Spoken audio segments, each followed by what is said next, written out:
Hey everybody, it's Vika and this is Bad Health Monologues. Today's achievement is that I did laundry and I did my homework. Super fun stuff. Today, because I'm feeling a lot better than yesterday, I'm going to dive into the mental health aspect of this, which I haven't done much, honestly, so far. And I'm going to talk about my top 5 things that I have heard during my recovery that are absurd and upsetting. When you talk to somebody that has depression problems, don't say these things to them. My number 5 thing that I dislike hearing is, just look on the bright side. I get it. There's a silver lining in a lot of problems. Like, my depression led me to leave the job that I wasn't happy at, and now I'm going back to school to do something that I am happy with, so that's great. But at the same time, that doesn't mean that my recovery was easy or fun, and that's okay, because self-care isn't easy, and therapy isn't easy, and fixing up these little issues that you've been through in your life isn't easy. Sometimes looking on the bright side makes you forget that there's a bad side that you have to deal with sometimes. Number 4 most hated thing. It can't be that bad. You're not on medication. Okay, so not everybody has access to a doctor that will prescribe them medication, and not everybody has access to insurance that will cover said medication. So they're supposed to be used as a crutch.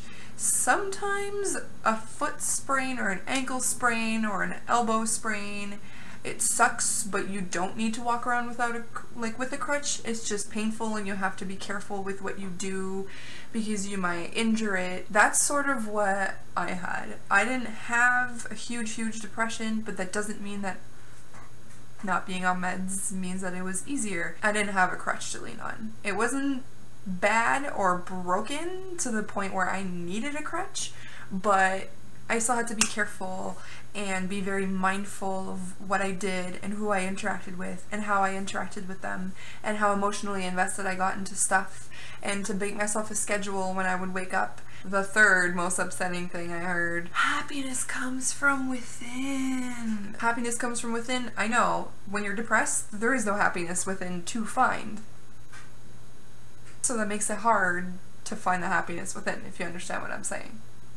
The second most upsetting thing that I heard: but you look happy though. Yeah, well, when you're depressed, you sort of learn to fit in with the rest of the world because you know the emotions that you're supposed to be having in certain situations. If you're in public, somebody makes a joke, you're not going to sit there and go, I'm depressed, so I'm going to stay stone-faced like this.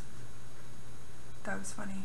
No, you laugh because everyone else is laughing, and that's what you do to fit into the social norm. It's scary enough to lose the feeling of emotions, but to not demonstrate them anymore would just be a killer for someone that's, you know, depressed. It just makes you feel like shit. Like there's just no other way to describe it. It makes you feel like shit. To know that people are saying these things right now because they're happy, and they're laughing because they're happy, and I'm laughing because that's what I'm supposed to do. The most upsetting thing, number 1. Vika, you're depressed?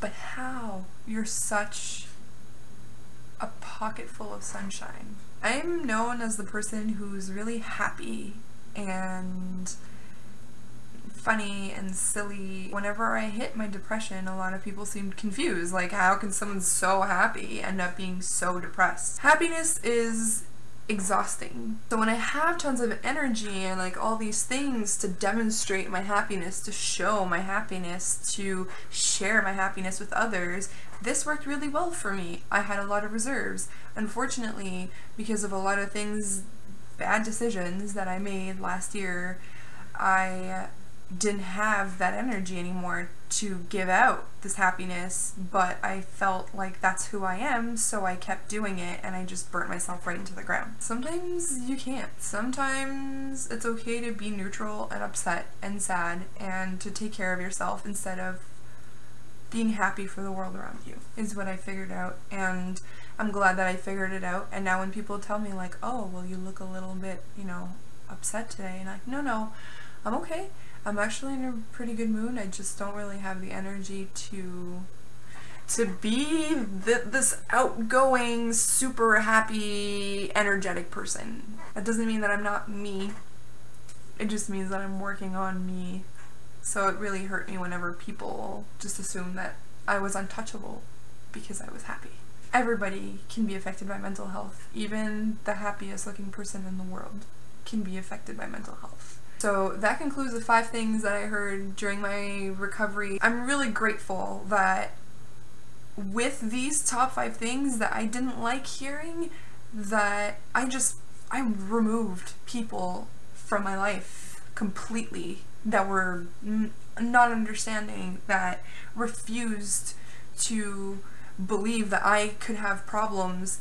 I didn't need those people in my life. I guess this is me looking on the bright side, is that I was able to take these top 5 things, people who said them, they were out. I am now surrounded with so many supportive, awesome people that I don't know what I would have done without them in the last year, and I'm really grateful for that. This was the bad health monologues today. I hope that you guys enjoyed hearing about my journey and the things I didn't like hearing throughout my journey. If you want to hear more about my achievements and how I'm doing in my recovery with my mental health, please hit the subscribe button down below. I will see you all on the morrow for the last video of the week. I hope that you guys will stay safe, stay happy, and take care of yourselves. Bye!